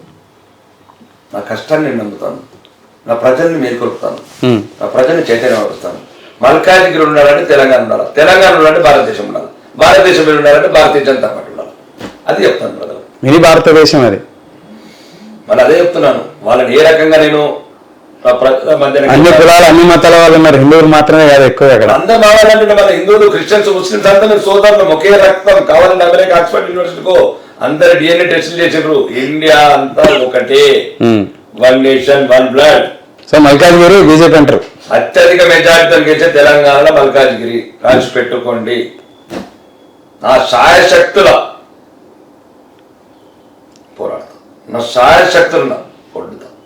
అన్ని రకాల ప్రజల కాళ్ళు మొక్కుతాం, ప్రజలను స్పందింపజేస్తాం, చైతన్యపరిచి భారతీయ జనతా. ఎట్లా అనిపిస్తుంది మీరు అంటే పార్టీలోకి వచ్చిన విత్ ఇన్ పీరియడ్లో శాసనసభ్యుడు పోటీ చేయడానికి అవకాశం ఇచ్చారు, గెలిచారు. వెంటనే ఇప్పుడు మళ్ళా ఒక మినీ భారతదేశం ఇది, ఇక్కడ మిమ్మల్ని ఇన్ఛార్జిగా ప్రకటించారు. నేను గర్వంగా ఫీల్ అవుతున్నాను. అంటే వచ్చిన 3 ఏళ్లలో ఎమ్మెల్యే కావటం, ఎమ్మెల్యే నెల లోపలనే నాకు ఇంత పెద్ద ఒక భారతదేశంలో అత్యధిక ఓటర్లు గల 14 లక్షలు, సుమారు 14 లక్షల ఓటర్లు గల 35 లక్షల స్ట్రెంత్ గల ఒక కాన్స్టిట్యూన్సీని ఇవ్వటం. నేను నిజంగా గర్వపడుతున్నా. పార్టీకి నా కృతజ్ఞతలు చెప్తున్నా. నాలో ఉన్న శక్తిని మొత్తం బయట తీయడానికి నా పార్టీ పెట్టిన పరీక్షగా భావిస్తున్నా. నేను ఆ పరీక్షలో నెగ్గుతాను. ప్రజల ఆశీర్వాదంతో, మల్కాజ్గిరి ప్రజల ఆశీర్వాదంతో ఈ పరీక్షలో నెగ్గుతాను నమ్మకం. నేను ఇందాక చెప్పినట్టు మీరు గతంలో అంటే ఒక సామాజిక స్పృహ కలిగినటువంటి పౌరుడు, ఒక వ్యాపారవేత్త, సమాజ సేవ చేసుకుంటే మీ దగ్గర ఉన్న డబ్బుతో ట్రస్ట్ ద్వారా వెళ్ళారు. ఇప్పుడు శాసనసభ్యుడు కూడా. ఒకవేళ ఈ అధికారంలో ఉన్నటువంటి కాంగ్రెస్ పార్టీ గత ప్రభుత్వం, గత నాయకులు చేసినటువంటి అవినీతిని వెలికి తీయకపోతే రాకేష్ రెడ్డి గారు ఈరోజు ఒక శాసనసభ్యుడు. తెలంగాణ యావత్ ప్రజలు కూడా మీ గొంతును వింటా ఉంది, ఎందుకంటే నిజాయితీతో మాట్లాడుతూ ఉన్నారు. వీటి మీద పోరాటం చేశారా? మీ పార్టీ సహకరించకపోయినా, ఎందుకంటే కాదు మీ పార్టీ, మీ నాయకులంతా కూడా బీఆర్ఎస్ తో ఉంటా ఉన్నారని చెప్పేసి ఇంటర్వ్యూలు అండి. మొన్న కూడా దగ్గర ఇంటర్వ్యూలో చెప్పాను, అసెంబ్లీలో ఎమ్మెల్యేలు తినే ఫుడ్ అన్ని అసెంబ్లీ పోయి పోరాడుతుంది పేదల గురించి. కండలేనోడికి గుండెలేనోడికి అండవుదామని రాజకీయాలకు వచ్చింది. ఇది రాసి పెట్టుకోండి. అట్లనే ఉంటారు రాజకీయాలు ఉన్నది. ఎవరు ఏమనుకున్నా, ఎన్ని కుట్రలు చేసినా, ఎన్ని ఇబ్బందులు పెట్టినా నమ్ముకున్న దేవుణ్ణి. బీజేపీ బీఆర్ఎస్ పొత్తు రేపు పార్లమెంట్ ఎన్నికలు రాజకీయాలండి, అది నాకు సంబంధం లేని ఇష్యూ. నేను ఒక రాజకీయ పార్టీలో జాయిన్ అయ్యాను, నేషనల్ పార్టీ, దాని లైన్లో పోతాను.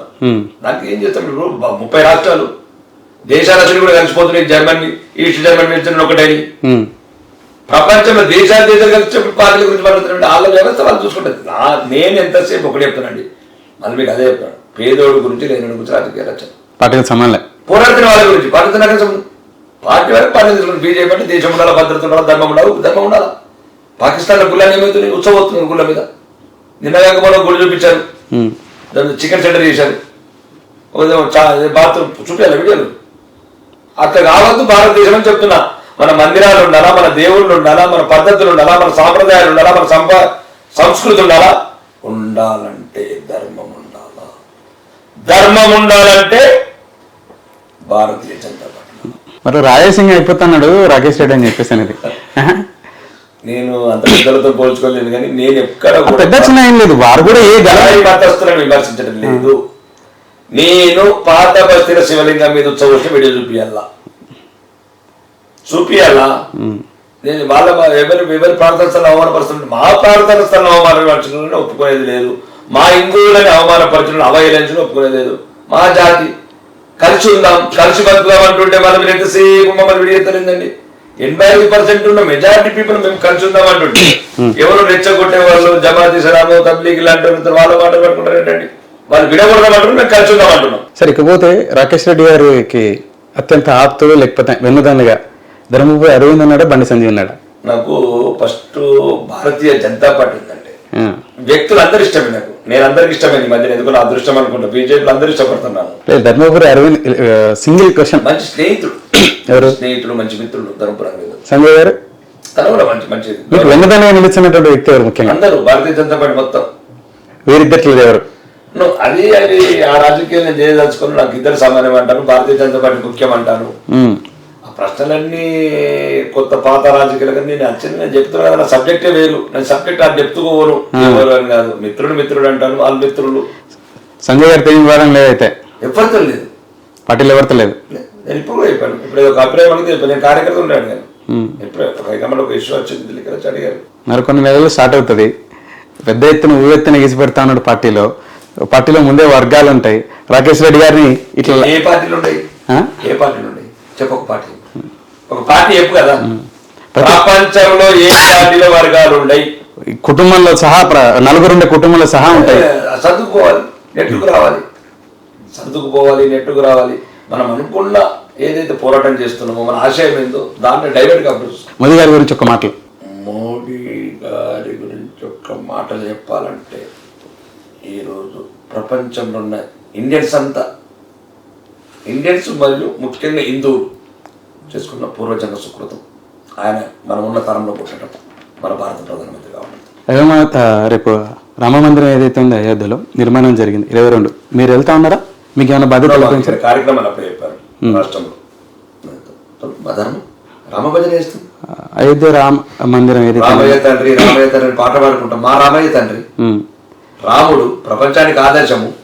రాజుగా కావచ్చు, చిన్న పాట ఒక 2 లైన్లు పాడనా? అదే మా పాట మేము పాడుకుంటాం, మా రామభజన మేము చేస్తాం, మీకేం బాధ? ఇదేంటి ప్రేమపూరితంగా బతుకుదాము, ప్రేమపూరితంగా ఉందామంటే కూడా మా భజన చాలా ఏళ్ళ కొట్లాట తర్వాత మందిరం నిర్మాణం అయింది. దీనిపైన మీ చరిత్రలో కొన్ని పరిణామాలు ఎప్పుడు జరగాలో అప్పుడు జరుగుతాయి. చంద్రమండలం మీద పాదం మోపాలనుకున్నాం, మోపినాం.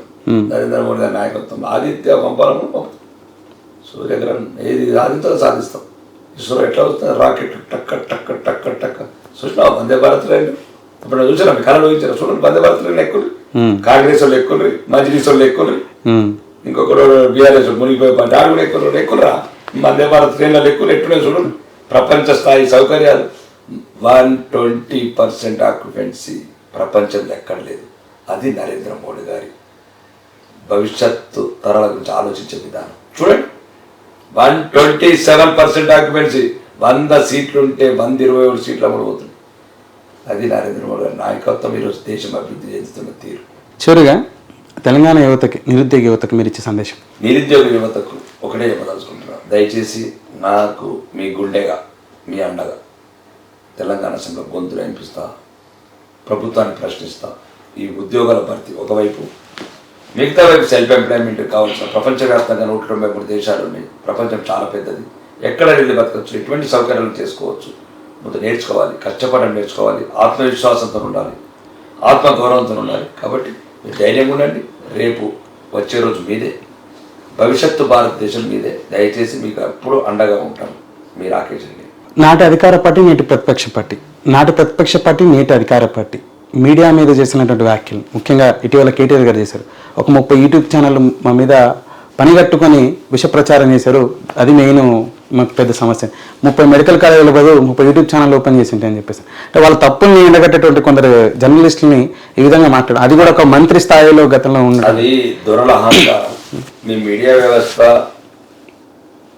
ఆల్ మీడియా గమనించాల్సింది. దయచేసి ఈ కుటుంబం వల్ల మీకు ఎప్పటికీ దారుణమైన అవమానాలు ఎదుర్కొంటారు. వాళ్ళ తండ్రి ఏమన్నాడు, మిమ్మల్ని ఒకటి నాగు పాములో పాలు పోసిన ఒకటే అన్నాడు. ఒక ఇళ్ల స్థలాల విషయం డిస్కషన్ వచ్చిన దొరలు ప్రశ్నించే కొంత ఇష్టపడి ఇట్లా అనుకుంటే 30 ఛానల్, నేను రేపు 60 యూట్యూబ్లో తప్పదు. ఎట్లా కావాలి 60 యూట్యూబ్ ఛానల్ పెట్టచ్చు. ఆయనకున్న ప్రపంచవ్యాప్తంగా స్మార్ట్ కిడ్ కదా కేటీఆర్ గారు. ట్విన్ టవర్స్, ఆ టవర్స్, స్విట్జర్లాండ్, ఆయనకున్న ప్రపంచంలో అంతా 100 కొద్ది యూట్యూబ్ ఛానల్ ఉన్నాయి. ఆయన స్నేహితులు పెట్టింది. దయచేసి ప్రజలను అవమానపరచక కేటీఆర్ గారు. యువరాజు అహంకారం బాగా అయినట్లేదు, తగ్గనట్లది. తెలంగాణ ప్రజల నిర్ణయాన్ని అవమానించిన చూడు, ఇంకా మన జీవితంలో చట్టసభ తక్కువ. ప్రజలని, కుటుంబ పాలనని నిర్మూలించడానికి అసహించుకున్నారు.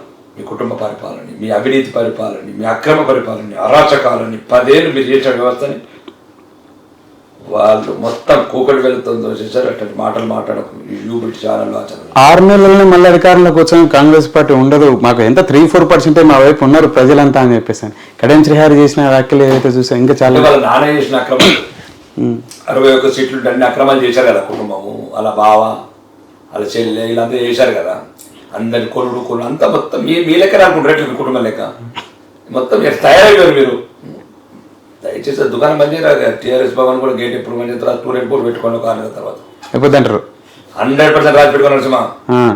బీఆర్ఎస్ అనేది ఇంకా 5 సంవత్సరాల తర్వాత కనుమరుగా పార్టీ. బీఆర్ఎస్ కాస్త బీజేపీ రీప్లేస్ చేస్తారా? 100% రాబోయేది మాదే. దేశానికి ఉండాలా, తెలంగాణ భవిష్యత్తు ఉండాలంటే బీజేపీ అధికారం రావాలి. వీళ్ళన్ని వ్యవస్థలు ధ్వంసం చేసినాయని ఇళ్ళన్ని కూలగొట్టి ఇల్లు రిపేర్ చేయాలంటే మేమే, వాళ్ళు మొత్తం సగం కూలగొట్టారు, వీళ్ళు మొత్తం కూలగొట్టిపోతాడు అనరులకు ఇచ్చి.